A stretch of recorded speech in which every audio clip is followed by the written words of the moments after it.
JC এক্সপ্রেসের স্বপ্ন নির্মাণের নতুন এক পর্বে আপনাদের সবাইকে স্বাগত জানাচ্ছি। প্রিয় দর্শক, প্রত্যেকটা এপিসোড আমরা এমনভাবে সাজাই যেন সেই বাড়ি সম্পর্কে যখন আপনারা আপনাদের স্বপ্নের নির্মাণ তৈরি করবেন বিভিন্ন ধরনের আইডিয়া পেতে পারেন। আজকের এই এপিসোডের মাধ্যমে আমরা ইন্টেরিয়র ডিজাইনিং দেখব, জানবো সেই ইন্টেরিয়র ডিজাইনিংটা আমরা কিভাবে করলে আমাদের জন্য আরও চমকপ্রদ হবে। চলুন শুরু করা যাক। আসসালামু আলাইকুম ভাই, কেমন আছেন? আপু কেমন আছেন? আমি ভালো আছি, আপনি কেমন আছেন? আলহামদুলিল্লাহ ভালো আছি। আলহামদুলিল্লাহ। ভাইয়া, দর্শকদেরকে বলছিলাম যে আজ আমরা এমন একটা বাসা ঘুরে দেখব যেটা মূলত ক্লায়েন্ট এখনো তার চাহিদা অনুযায়ী সাজাননি, এটাকে আপনারা জাস্ট হ্যান্ড ওভার করেছেন। তো পুরো ইন্টেরিয়র নিয়ে আজকে আপনার সাথে কথা বলবো। জি অবশ্যই, কিন্তু তার আগে আপনার পরিচয়টা একটু দর্শকদের দিবেন। আমি Kawsar Alam, architect and proprietor of ICD ইন্টারভিডি। আমাদের অফিস হলো উত্তরা রাজলক্ষ্মী কমপ্লেক্স। তো আপনারা মিলে এই কাজটা কমপ্লিট করেছেন, কতদিন ধরে করেছেন? আমরা এটা এগ্রিমেন্ট অনুসারে আমরা 3 মাস সময় নিয়েছি। 3 মাস? 3 মাসের মধ্যেই জাস্ট টাইম আমরা হ্যান্ড ওভার করি। ওকে, তো এসব নিয়ে কথা হবে। তো এই জায়গা নিয়ে শুরুতে কথা বলি, যেহেতু আমরা শুরুতে এই জায়গাটাতে এসেছি। বোঝাই যাচ্ছে এটা নিঃসন্দেহে ড্রয়িং রুম হবে। ড্রয়িং রুমটা সাজানোর ক্ষেত্রে বা ইন্টেরিয়র করার ক্ষেত্রে কোন কোন বিষয়গুলোকে আপনারা আসলে প্রাধান্য দিয়েছেন? আমরা আসলে সবার আগে যেটা চিন্তা করি একটা কালার টোন এবং লাইটিং সেটআপ। ওকে, এই রুমটার আসলে টোটাল যে কালারটা কিরকম হবে এবং সিটিং অ্যারেঞ্জমেন্টটা কেমন হবে।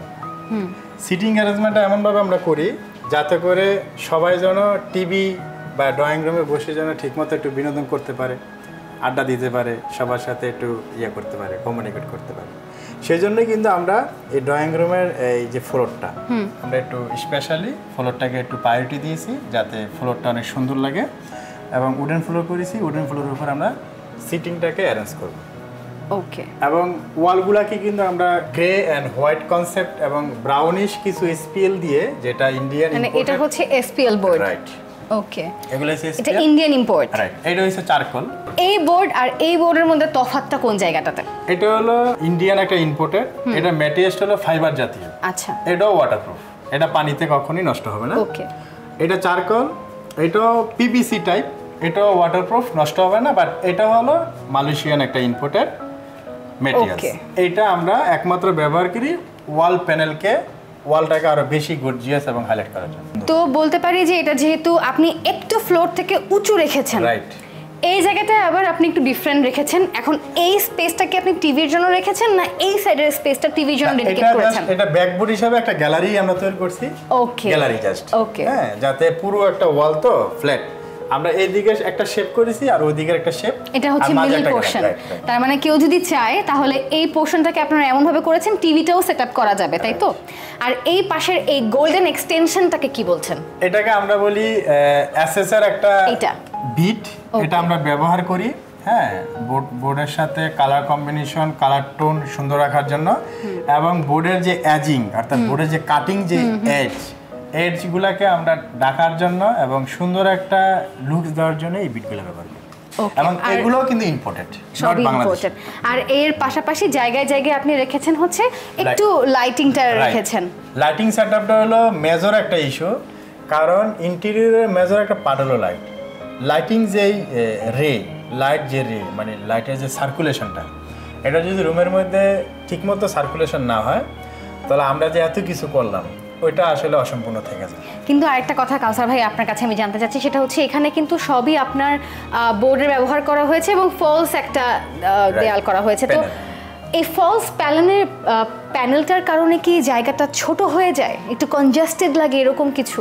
আসলে প্যানেলটা আসলে বেশি জায়গা নেয় না, কিন্তু আমার এখানে মেইন বিষয় হলো ওয়ালটাকে বেশি অ্যাট্রাকটিভ করা। আমি যদি সেন্টারটাতে দাঁড়াই, ঠিক আমার মাথার উপরে একটু কারুকার্য করা আছে, খুব বেশি ঘিঞ্জি কারুকার্য না, সিম্পল একটা কাজ করা আছে। এটাকে আপনারা কি বলছেন এবং কি চিন্তা করে ডিজাইন করেছেন? আমরা সিলিংটাকে আসলে একটা ত্রিভুজ টাইপ করছি, এটা একটা আর্কিটেকচারাল শেপ। তো আমরা যদিও মাঝে ফ্যান দিব, তো ফ্যান দেওয়ার পরেও যেন আমার একটা সুন্দর একটা শেপের মাঝে দিয়ে যেন ফ্যানটা হয়, এমনটা যেন মনে না হয় যে ফ্যানটা একদিকে চলে গেছে বা দেখতে ওয়ার্ড লাগতেছে। হ্যাঁ, তো সেই শেপ বা ফ্যানটাকেও যেন সৌন্দর্য করার জন্য আমরা কিন্তু এরকম একটা সিলিং করছি। ওভারঅল সব কিছু যেন খুব সুন্দর লাগে। আরেকটা জিনিস জানতে চাচ্ছি, সেটা হচ্ছে অনেকেই থাকেন শুধুমাত্র ড্রয়িং রুমটাকে একটু সুন্দর করে সাজাতে চান বা ফোকাস করতে চান। সেক্ষেত্রে যদি এরকম একটা ফল সিলিং করতে চায়, শুধু এতটুকু কারুকার্যের জন্য খরচ কীরকম হতে পারে? আসলে আমরা সিলিংগুলা 300 টাকা করে পার স্কোয়ার ফিট করি।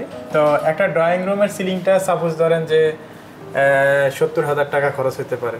এবার এই পোর্শনে আসি, এসির নিচের জায়গাটা পুরোটা পর্দা দিয়ে ঢাকা, তো আমি কি ধরে নিব পুরোটাই জানালা বা পুরোটাই বারান্দা এরকম এদিকে কিছু? একটা আসলে বারান্দা আছে, তো আমরা বারান্দাটাকে Okay. কিন্তু হাইলাইট পর্দা দিয়ে আমরা একটু হাইলাইট করেছি। আচ্ছা। আর এখানে একটা প্যালমেট করছি। হ্যাঁ, প্যালমেট করার উদ্দেশ্য হলো এখানে আমাদের এসি প্লাস কার্টেন সহ যেন আমরা সেটআপটা করতে পারি। তো নর্মাল ফ্লোর থেকে এই ফ্লোরটা একটু উঁচু করার কারণটা কি? এটা হলো আমাদের এটা যে একটা লিভিং রুম হ্যাঁ। এবং সিটিংটাকে আমরা একটু হাইলাইট করার জন্যই আমরা আসলে এটা করছি। ওকে, জাস্ট এই পোর্শনটা একটু হাইলাইট। তো আপনার কি মনে হয় যদি আপনাকে বলা হতো যে শুধু আপনি ইন্টেরিয়র ডিজাইন করবেন না, আপনি এটাকে পুরো ওয়েল ফার্নিশড করে দিবেন, এখানে কিরকম সোফা সেট দিলে আসলে সেটা সুন্দর হতো, মানানসই হতো বা হবে? আমরা এখানে যদি সোফা দেই, আমরা সেখানে মডার্ন টাইপ সোফা দিব, মানে এল শেপ, এল শেপ এবং ইউ শেপ। এল এবং ইউ। যেহেতু আমাদের ইউ শেপ আছে, অর্থাৎ ট্রায়াঙ্গেলে আমরা সোফা দিব। আর কালারের কথা যদি বলি যে আমাদের সোফার কালারটা কেমন হতে পারে, আমরা লাইক দিস আমাদের যে কার্টেনটা আছে ওটার সাথে সিমিলার রেখে এবং আমাদের যে এসপিএল আছে ওয়াল প্যানেল এবং চারকোল, ওটার সাথে সামঞ্জস্য রেখে আমরা সোফাটা অ্যাড করি। আর এই সেটটা আপনি রেখেছেন TV corner. TV rack। TV corner যাবতীয় যা যা প্রয়োজন সবই করেছেন। টিভিটা কোথায় বসবে, এই সাইডে না আমরা এই সাইডে? টিভিটা আসলে টোটাল এটাতে আমার টোটালটাই হ্যাঁ। আমরা সেন্টার করে নিব। ওকে, যদিও আমার এখানে একটা আপ ডাউন আছে এবং আমার এখানে লাইটিং সেটআপ আছে, তো আমরা টিভিটাকে এমন ভাবে ফ্রেম এবং স্ট্যান্ড দিয়ে বসাবো, আমার এই হোয়াইট প্যানেল আর গ্রে প্যানেলের উপরে আমরা সুন্দর করে বসাবো। ওকে। আর এটাও যাবতীয় সব বোর্ডের কাজ নিঃসন্দেহে, সেই এসপিএল বোর্ড আপনি ইউজ করেছেন। মোটামুটি ড্রয়িং রুম আমরা ঘুরে দেখলাম, আর এই পোর্শনটাতে আপনি যথেষ্ট ফাঁকা ফাঁকা জায়গা রেখেছেন, ক্যাবিনেটের মতো করেছেন। তো এটাকে কি আপনি শু ক্যাবিনেট হিসেবে ব্যবহার করার জন্য নাকি অন্য কোনো কাজে? এটা হলো মেন এন্ট্রির যে পাশে যে দুইটা ওয়ালের সাথে সামঞ্জস্য রেখে আমরা উপরটা করছি একটা শোপিস টাইপ, আর নিচেরটা করছি শু রেক। ওকে, তো এখান থেকে মোটামুটি আমি এন্ট্রান্স নিয়েছি, তো এই জায়গাটাকে কি আর কোনোভাবে আপনারা ইউটিলাইজ করতে পারতেন, বা কোনো ক্যাবিনেট বা কোনো কিছু দেওয়ার কি কোনো অপশন ছিল এখানে? এখানে আসলে স্পেসটা খুব ন্যারো, তো যেহেতু এন্ট্রি স্পেস, আমরা কখনোই এন্ট্রি স্পেসটাকে ওয়াইড রাখতে চাই যাতে ঢুকতে বা বের হইতে কোনো সমস্যা না হয়। আর নিচের পোর্শনটাতে আমরা রাখছি স্টোন দিব, পাথরের উপরে আমরা কিছু ফুলের টপ বসাবো। মানে এটা হচ্ছে এই যে এই পোর্শনটাতে ফাঁকা যে জায়গাটা, এই ফাঁকাগুলোতে রাখি। ওকে, এই ফাঁকা জায়গাটা তার মানে বসবে পাথর দিয়ে কিছু গাছ, এই জায়গাটা আপনারা রেখেছেন, কেউ চাইলে কিছু দিতে পারে। লিভিং রুম ডান। এবারে আমরা যে স্পেসটাতে এসেছি এটাকে নিশ্চয়ই আপনি ডাইনিং স্পেস হিসেবে রেখেছেন। রাইট, এটা ডাইনিং। তো এখানে দাঁড়ালে বিশাল একটা জায়গা দেখা যায়। পুরো জায়গায় কি ডাইনিং এর জন্য আপনি ব্যবহারের জন্য রেখেছেন নাকি এখানে অন্য কোনো প্ল্যান আছে? না, এটা আসলে স্পেসিফিকলি এটা ডাইনিং এর জন্য।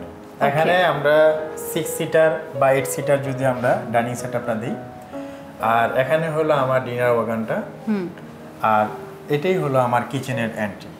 ওকে, তো যেহেতু আমাদের কিচেন থেকে যেন খুব ইজিলি ডাইনিং টেবিলে খাবারগুলো যেন সার্ভ করতে পারে, পাশাপাশি আমার এদিকে হলো ডিনার ওয়াগন থেকেও যেন আমার বাসনকোসন পেয়ালা বা আনুষঙ্গিক আনা যায়, সেজন্য এটা এখানে করা।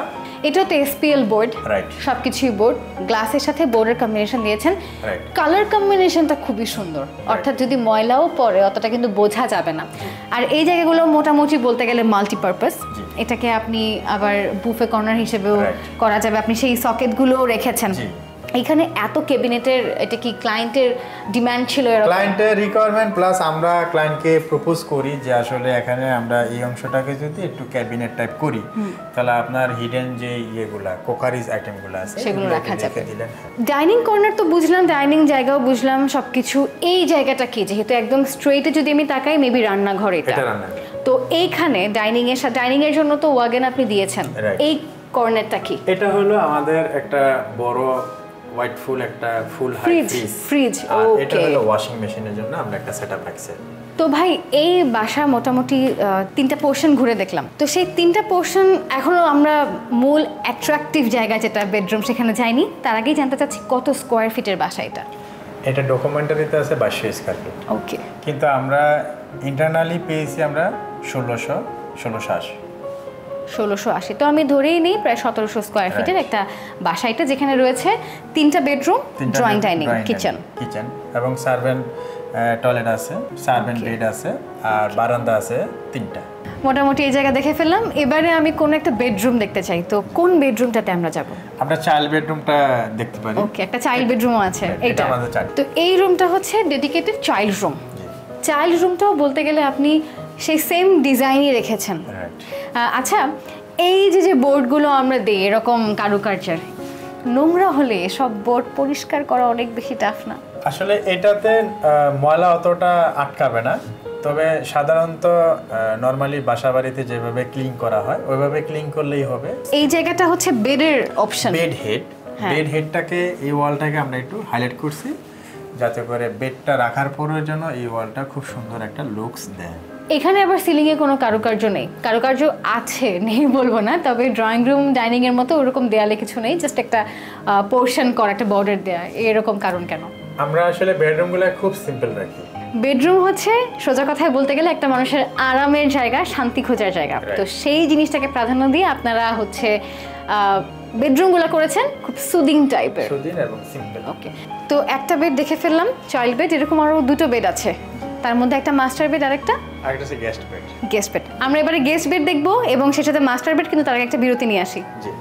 প্রিয় দর্শক, দেখছেন জেসি এক্সপ্রেসের স্বপ্নে নির্মাণ। কোথাও যাবে না, ছোট্ট একটু ব্রেক নিয়ে ফিরে আসছি কিছুক্ষণ পর, সঙ্গেই থাকুন। বিরতির পর সবাইকে আবারও ওয়েলকাম জানাচ্ছি। আপনারা দেখছেন জেসি এক্সপ্রেসের স্বপ্নে নির্মাণ।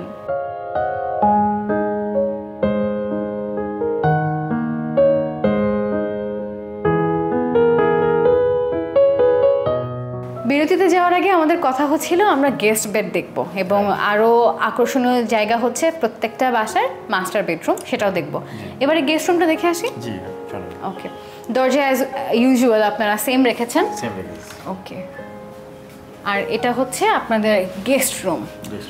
গেস্ট রুমেও মোটামুটি বেশ বড় স্পেস আছে এখানে।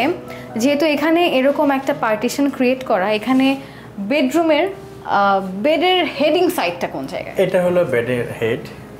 এটাকে আমরা অন্যান্য রুমের মতোই কিছুটা রেখে দিয়েছি, পাশাপাশি এটার সাথে আমরা একটা স্পেশাল একটা অ্যাডিশন আছে। এরকম কেন? রাইট, এটা হলো এখানে আমরা ফটো ফ্রেমগুলা সুন্দর করে অ্যারেঞ্জ করা রাখবো, ফ্যামিলি ফটো ফ্রেম।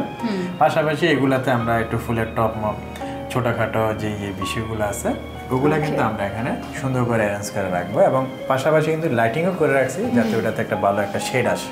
ওকে, তো এটা গেল হচ্ছে, এখানে পড়বে হচ্ছে আপনার বেড।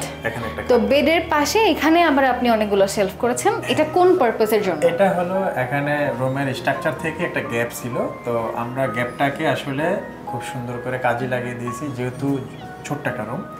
পাশাপাশি ওনার জন্য বই টই রাখতে পারে, পাশাপাশি ফটো ফ্রেম।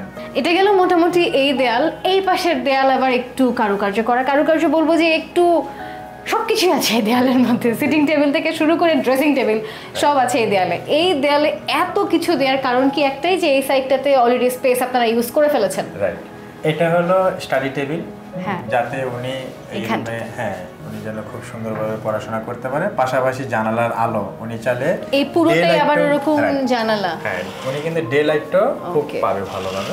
আর এর সাথে এই পাশে করেছেন ড্রেসিং, যেটা চাইল্ড বেডেও আমরা সেমই দেখেছি। তো এবার আমাদের সবচেয়ে বেশি ইম্পর্টেন্ট জায়গা বেডরুমটা দেখে আসি। মাস্টার বেডটাই আমাদের আছে, এখন আমরা সবচেয়ে ইম্পর্টেন্ট যেটা ওটা আমরা দেখব, মাস্টার বেড দেখব। এই বাসাটা তো বলতে গেলে পুরোটাই আপনারা ইন্টেরিয়রের সাথে জড়িত, আপনারা এই বাড়িতে ছিলেন, তো অনেকখানি ক্ষেত্রে সেফটি সিকিউরিটি বিষয়টা বাড়ির মালিকের পাশাপাশি আপনাদের উপরেও ডিপেন্ড করে। এই বাসার সেফটি সিকিউরিটিটা কি আপনারা মেনটেন করেছেন? হ্যাঁ, এই বাসার সেফটি সিকিউরিটি এমনি তো সিটি হিসাবে করা আছে, এটা ভূমিকম্প সহনশীলভাবেই করা হয়েছে, এবং এটা অগ্নি নির্বাপক যন্ত্র যেগুলো আছে সেগুলো করা আছে অলরেডি।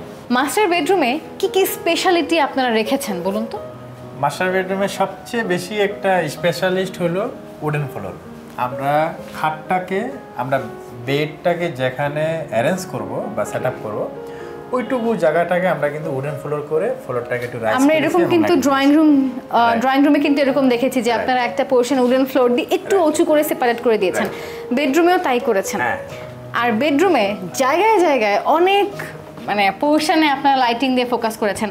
আমার কাছে কেন যেন মনে হয় যে এই ধরনের যদি ফলস সিলিং দেওয়া হয় রুমটা ছোট লাগবে বা ছোট হয়ে যায়, কিন্তু এই রুমটা এত বড়, এটার মাপটা এত বড় যে এটা দেওয়ার পরও রুম কিন্তু ছোট লাগছে না। আচ্ছা, এখানের সিলিংয়ে কোনো ফাঁকা নেই কেন? এখানে যদিও ফল সিলিং করা হয়েছে, এখানে কেন কোনো ফাঁকা নেই কেন? অন্যান্য বেডরুমে গেলে দেখি যে আমাদের চারদিকে একটা ড্রপ সিলিং, এটা আপ ডাউন মনে হয়, সিলিংটা একটু ডাউন, মেইন সিলিংটা একটু উপরে। এই সিলিংটা আমরা প্লেন সিলিং করছি যাতে পুরো রুমটায় যেন ফ্ল্যাট, অর্থাৎ একদম ফ্লাশ সমান সুন্দর যেন লাগে, আপ ডাউনটা যেন না। যদি কোনো কারণে এই বাড়িতে এসি নষ্ট হয়ে যায়, আপনি ফ্যান কোথায় দিবেন? এটার ফ্যানের জন্য উপরে কিন্তু সেটআপ করা আছে। ওকে, তখন আবার এই দেয়ালটাকে কেটে তারপর ফ্যানের সেটআপ করা যাবে। জাস্ট ফ্যান আমরা লাগাই দিব, ওইভাবে সবকিছু সেটআপ করা আছে। পুরো রুমে বা পুরো বাড়িতে বলতে গেলে পর্যাপ্ত লাইট রেখেছেন, পর্যাপ্ত, মানে আনাচে কানাচে অলিতে গুলিতে সব জায়গায় এত লাইট। মেইনটেনেন্সও তো অনেক বড় একটা বিষয় এগুলা। আসলে ম্যাডাম লাইটগুলো আসলে এলইডি তো খুব কম ওয়াটের, অর্থাৎ 3 ওয়াট 5 ওয়াট। আপনি যদি নর্মাল বাসার কথা চিন্তা করেন, একটা ওয়ালে যদি লাইট লাগান 30 ওয়াটের বা 40 ওয়াটের একটা লাইট, বা এই ওয়ালে একটা 40 ওয়াটের লাইট, এই ওয়ালে একটা 40 ওয়াটের লাইট, তাহলে কত ওয়াট হলো? 80 ওয়াট। কিন্তু আমরা যে এত লাইট ব্যবহার করছি, কিন্তু সবগুলো মিলেও 80 ওয়াট হবে না, কারণ আমাদের এগুলো হচ্ছে সবই এনার্জি সেভিং এবং হলো এলইডি টাইপ। তো সেজন্য এখানে বিদ্যুৎ খরচ কম হবে, কিন্তু আলো আপনি সাফিসিয়েন্ট পাবেন, মেনটেন্যান্সও ভালো। তো মোটামুটি সব দেখে ফেললাম, পুরো বাড়ি ঘুরে দেখলাম, চমৎকার একটা বাড়ি। আপনার জন্য অসংখ্য শুভকামনা এবং অসংখ্য ধন্যবাদ যে আপনি আমাদেরকে সময় দিয়েছেন। আপনাকে অসংখ্য ধন্যবাদ।